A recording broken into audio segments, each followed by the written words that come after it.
Habarini za wakati wanapai. Natumai nyote mu wazima wa afya. Ni muda mrefu sasa toka hapo tumekuwa tukipata makala zetu. Awali ya yote ningependa kusisitiza kwamba chimba pai, usiache kuchimba pai. Chimba pai kwa maana pai ni mradi ama project ambayo inakuja kuleta mapinduzi ya kifedha ulimwenguni. Usipochimba pai kwa sasa, basi kwa baadaye utajuta sana. Kwa majina naitwa Mwanapai Mdogo zaidi ya yule mdogo. Mwenendo wa pai kwa sasa ni mwenendo ambao utakuja kuleta matokeo makubwa sana. Mradi wa pai unazidi kusukwa. Naamini kwamba wako ambao wanakata tamaa kulingana na jinsi ambavyo walivyotarajia imekuwa tofauti.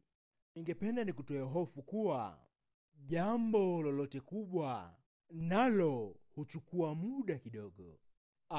Lakini kwa sasa pai ipo katika hatua za mwisho, hatua za mafanikio, hatua za matunda.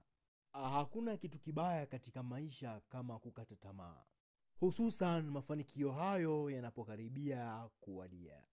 Wanapai, kwa sasa hatuna muda tena. Tumefika ukingoni.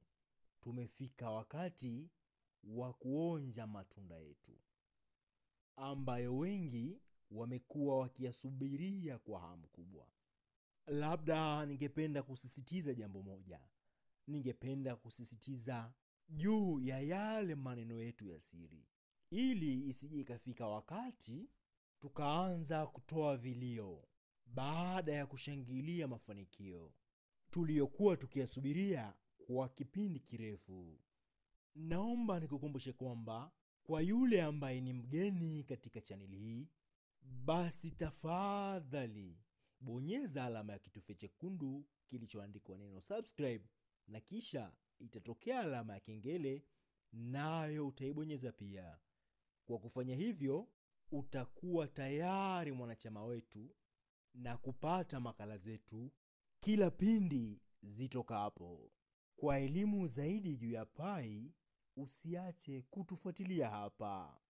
Na ikiwa kuna makosa katika makala hizi, lawama na msamaha vyote na vistahili mimi.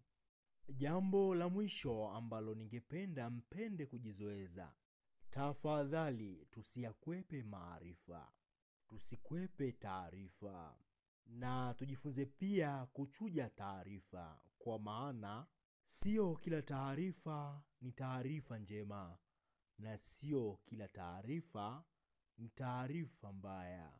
Tuwekeze katika kujifunza, maana ulimwengu wa sasa unaelekea kwingine kabisa. Maarifa ni silaha.